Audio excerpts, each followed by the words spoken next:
சமையலறையை இப்படி வைத்திருந்தால் வளம் உண்டாகும். மஞ்சளையும் உப்பையும் அடுத்தடுத்து வைக்காதீர்கள், மூப்பம் உண்டாகும். சமையல் அறையில் ஒருபோதும் கண்ணீர் சிந்தக்கூடாது. சமையலறையை சுத்தமாக ஒரு கோவிலைப் போல வைத்திருக்க வேண்டும். சமையலறை தென்மேற்கு அல்லது தென்கிழக்கு திசையில் இல்லாவிட்டாலும் உங்கள் அடிசையாவது அந்த திசையை பார்த்து வைக்க வேண்டும். வீட்டில் சாமி படங்களுக்கு மஞ்சள் குங்குமம் வைக்கும் பொழுது முடிந்த அளவிற்கு பன்னீர் ஊற்றி கலந்து கொள்ளுங்கள். நல்ல மணமாக இருக்கும். விளக்கு திரிகளை ஒரு பிளாஸ்டிக் டப்பாவில் போட்டு வைத்து அதனுடன் சிறிது பச்சை கற்பூரத்தையும் சேர்த்து வைத்திருந்தால் விளக்கு ஏற்றும் பொழுது பச்சை கற்பூரத்தின் மணம் நாள் முழுவதும் பரவிக்கொண்டே இருக்கும். பணப்பிரச்சனையை சந்திப்பவர்கள் அல்லது பர்சில் எப்போதும் பணம் இல்லாமல் இருப்பவர்கள் இந்த அரிசி பரிகாரத்தை செய்வது நல்லது. அதற்கு ஒரு சிவப்பு நிற துணியில் 21 அரிசியை வைத்து அதை பௌர்ணமி நாளில் சந்திரனின் ஒளி படும் இடத்தில் 1 மணி நேரம் வைக்க வேண்டும். பின் அதை ஒரு மூட்டையாக கட்டி பணம் வைக்கும் பர்சில் யாருடைய கண்ணிலும் படாத இடத்தில் வைக்க வேண்டும். இப்படி செய்வதன் மூலம் செலவு கட்டுப்படுத்துவதோடு சேமிப்பு அதிகரிக்கும் மற்றும் நிறைய பணத்தை சம்பாதிக்கும் வாய்ப்புகளும் கிடைக்கும். கல் உப்பை பிளாஸ்டிக் டப்பாவிலோ எவர் சில்வர் பாத்திரத்திலோ வைக்கக்கூடாது. அப்படி செய்தால் தரித்திரத்தை கொண்டு வரும் என்று கூறப்படுகிறது. கல் உப்பை சமைக்கும்போது நமது கைகளில் எடுத்து பயன்படுத்தலாம். மேலும் மண் சட்டியில் வைப்பது மிகவும் சிறப்பை தரும். உணவு உண்ணும் போதும் பரிமாறும் போதும் கைகளில் எடுத்து பயன்படுத்தக்கூடாது. மேலும் உப்பை நமது கைகளால் எடுத்து பிறருக்கு கொடுக்கக்கூடாது. கண் திருஷ்டி நீங்க கல் உப்பு, நல்லெண்ணெய், அகல் விளக்கு, பஞ்சுத்திரி ஆகியவை தேவைப்படும். கல் உப்பு கெட்ட சக்திகளை அழிக்கக்கூடிய பொருள். பூஜை அறையில் ஒரு பித்தளை தட்டு வைத்து அதில் கல்லுப்பு நிரப்பிக் கொள்ளவும். பிறகு அதன் மேல் ஒரு மண் அகல் வைத்து நல்லெண்ணெய் ஊற்றி பஞ்சுத்திரி போட்டு தீபம் ஏற்றவும். இவ்வாறு காலை மாலை தீபம் ஏற்றி வழிபட்டு வந்தால் கண் திஷ்டி, பில்லி, சூனியம், ஏவல், தரித்திரம் நீங்கும். கழிவறையில் இந்த 5 பொருள் இருந்தால் பணக்கஷ்டம் வந்துருமாம். கழிவறைகள் வடகிழக்கு பகுதியிலும் வீட்டுக்கு உள்ளேயும் வெளியேயும் கழிவறை கட்டக்கூடாது. வீட்டிற்கு நுழையும் கதவுக்கு நேராகவும் கழிவறை கட்டக்கூடாது. சமையலறை, பூஜை அறை பக்கத்திலும் கழிவறை அமைக்கக்கூடாது. கழிவறையின் தரைத்தளம் வீட்டின் தரைத்தளத்தை விட உயரமாக இருக்கக்கூடாது. துன்பத்திலிருந்து சுலபமாக விடுபடலாம். காலையில் எழுந்தவுடன் பூமாதேவியை தொட்டு வணங்குங்கள். குளிக்கும்போது தண்ணீருக்கு நன்றி சொல்லுங்கள். தண்ணீர் பருகும்போது வருண பகவானுக்கு நன்றி சொல்லுங்கள். இறை வழிபாடு செய்யும்போது சுத்தமான காற்றை சுவாசித்து வாயு பகவானுக்கு நன்றி சொல்லுங்கள். விளக்கேற்றிய பின் தூங்கலாமா? நோயாளிகள், வயதானவர்கள், கர்ப்பிணி பெண்கள் தூங்குவதில் தவறில்லை. எந்த நோயும் இல்லாமல் ஆரோக்கியமாக இருப்பவர்கள் கண்டிப்பாக தூங்கக்கூடாது. அவர்களின் மற்ற வேலையை தொடர வேண்டும். எல்லா தெய்வங்களையும் வீட்டிற்கு அழைப்பதற்காகவே காலையில் விளக்கேற்றப்படுகிறது. விளக்கேற்றி தெய்வங்களை வீட்டிற்கு அழைத்து பிறகு தூங்குவது முறையல்ல. விளக்கேற்ற அனைவரும் எழுந்திருக்க வேண்டுமா?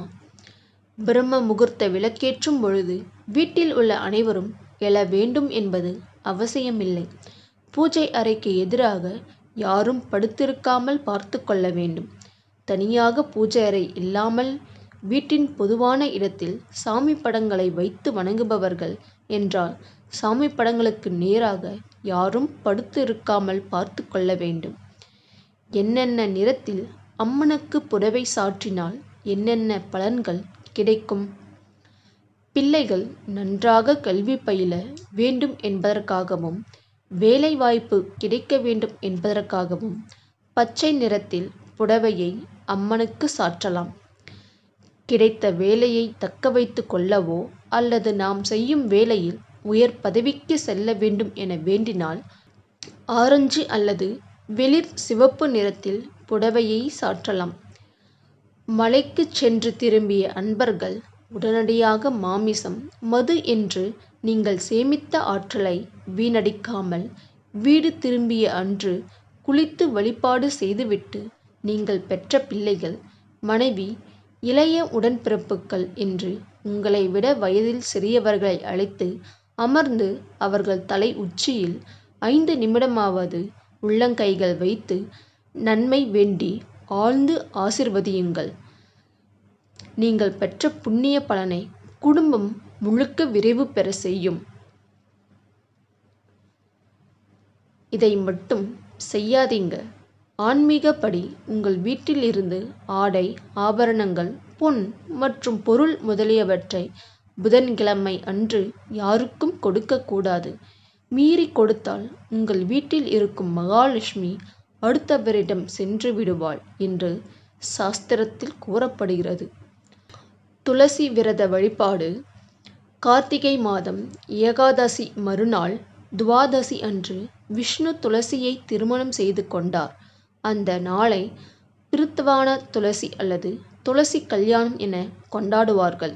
அன்று காலை சுமங்கலி பெண்கள் குளித்துவிட்டு விரதமிருந்து துளசி மாடத்தை சுற்றி மொழுகி கோலமிட்டு காவி பூச வேண்டும். சாதம், பால், பாயசம், வெற்றிலை பாக்கு, மஞ்சள், பழங்கள், தேங்காய் வைத்து பூஜை செய்ய வேண்டும். ஒரு விளக்கு திரியை நெய்யில் வைத்து தீபம் ஏற்றி வணங்க வேண்டும். தானமும் பலன்களும். அன்னதானம் வறுமை, கடன் நீங்கும். ஆடை தானம் ஆயுள் அதிகரிக்கும். தேன் தானம் புத்திர பாக்கியம் உண்டாகும்.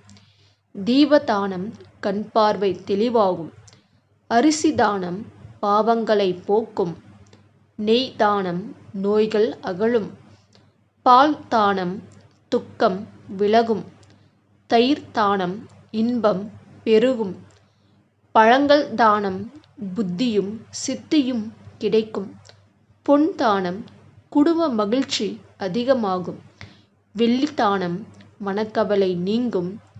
பசுதானம் முன்னோர் கடன் தீரும். தேங்காய் தானம் நினைத்த காரியம் நிறைவேறும். நெல்லிக்கனி தானம் ஞானம் கிடைக்கும். பூமி தானம் சிவ தரிசனம் கிடைக்கும். சித்தர்களின் இரகசிய மந்திரங்கள். ஓம் நசி மசி என்றால் யமனையும் வெல்லலாம். ஓம் மகி நசி மன்னனும் மாண்டிடுவான். ஓம் நங் நங் தன்மைகள் உண்டாகும்.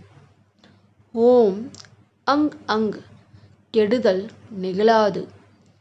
ஓம் சிங் சிங் மிருகங்கள் ஓடும். ஓம் லங் வங் உலகமும் வசியமாகும். ஓம் வசி வசி சகலமும் வசியமாகும். நசி நசி பீடைகள் விலகும். ஓம் மசி மசி சகல விஷங்களும் இறங்கும். ஓம் அசி அசி செல்வம் அமோகமாக பெருகும். ஓம் உசி உசி செல்வம் யாவும் ஒளிந்து போகும். ஓம் மசி நசி நசி மசி பேய் பிசாசுகள் ஓடும். சிவசிவா என்றால் தீவினைகள் அழியும். குடும்ப கஷ்டம் வரும்போது பெண்கள் செய்ய வேண்டியவை. குடும்பத்தில் தொடர்ச்சியாக பிரச்சனைகள், செலவுகள், நோய்கள் வந்து நிம்மதியின்றி இருக்கும். அதற்கு குடும்பத் தலைவி செய்ய வேண்டிய பரிகாரம், உங்கள் குடும்பத்திற்காக சமைப்பதற்காக எடுத்த அரிசியிலிருந்து ஒரே ஒரு கைப்பிடி அளவு அரிசியை மட்டும் தனியாக ஒரு பாத்திரத்தில் போட்டு 48 நாட்கள் சேமித்து வாருங்கள். அதை சுத்தபத்தமாக பக்தியோடு உங்கள் கையாலேயே தயிர் சாதம் சமைத்து உங்கள் வீட்டின் பக்கத்தில் இருக்கும் சிவன் கோயில் சன்னிதானத்தில் வைத்து நிவேதனம் செய்து சிவனை முழு மனதோடு வேண்டுங்கள். பிறகு அந்த தயிர் சாதத்தை எடுத்து ஏழைகளுக்கு அன்னதானம் செய்து வந்தால் கஷ்டங்கள் படிப்படியாக குறையும். முருகர் அருள் கிடைக்க இவர்கிட்ட சொல்லுங்கள். முருகனோட பரிபூரண அருள் உங்களுக்கு கிடைக்கும். பாம்பன் ஸ்ரீமத் குமர குருதாச சுவாமியே, என்னுடைய வேண்டுதலை முருகனிடம் கூறுவாயாக. ஓம் சரவண பவ.